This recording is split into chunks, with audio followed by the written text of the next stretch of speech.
Andre Trazona, may ibinunyag laban sa kanyang stepfather.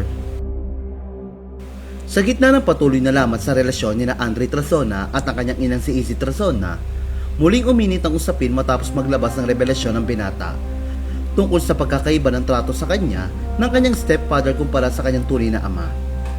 Para sa mga sumusubaybay sa kwentong ito, si Andre, na kilala na ngayon bilang si Sofia, ay ang anak ng dating sex bomb member na si Izzy Trazona.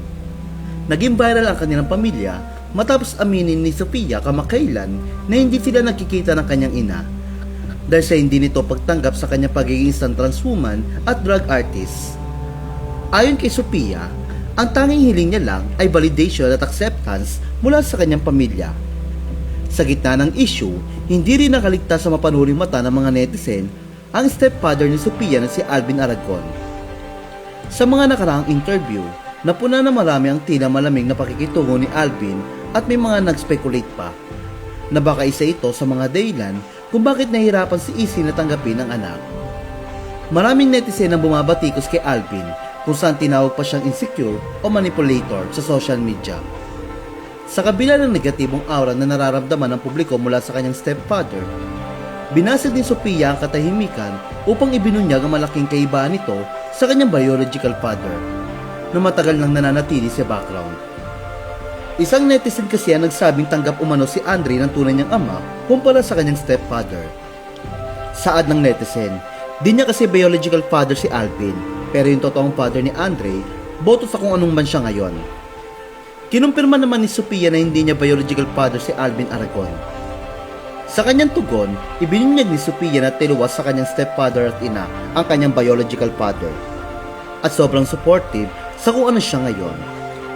Ayon kay Sofia, ang kanyang tunay na ama ang mismo kumikilala sa kanya bilang Sofia sa halip na Andre. Ikinuwento pa niya na dumating pa sa punto na bilan siya ng kanyang ama ng maraming makeup bilang suporta sa kanyang pagdadrag at pagiging transwoman.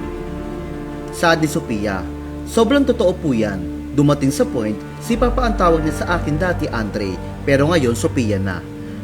Mapa sa pagdadrag, mapa sa pagiging trans ko, sobrang supportive niya. Dumating din sa point na binili niya ako ng maraming makeup. Sa uli, ipinagmalaki ni Sofia ang kanyang ama sa pagsasabing super proud siya rito dahil sa pagpili nitong intindihin at suportahan ang kanyang tunay na pagkatao.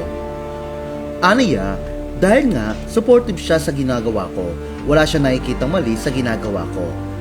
Naiintindihan niya kung anong gusto kong gawin, naiintindihan niya kung ano ako, and mas kinikilala pa niya ako, kaya super proud of my father. Dahil dito, mas lalong naging malinaw para sa mga netizen ang kaibahan ng pagtanggap na nakukuha ni Sofia mula sa kanyang tunay na ama kumpara sa naranasan niya sa piling ng kanyang stepfather at ina.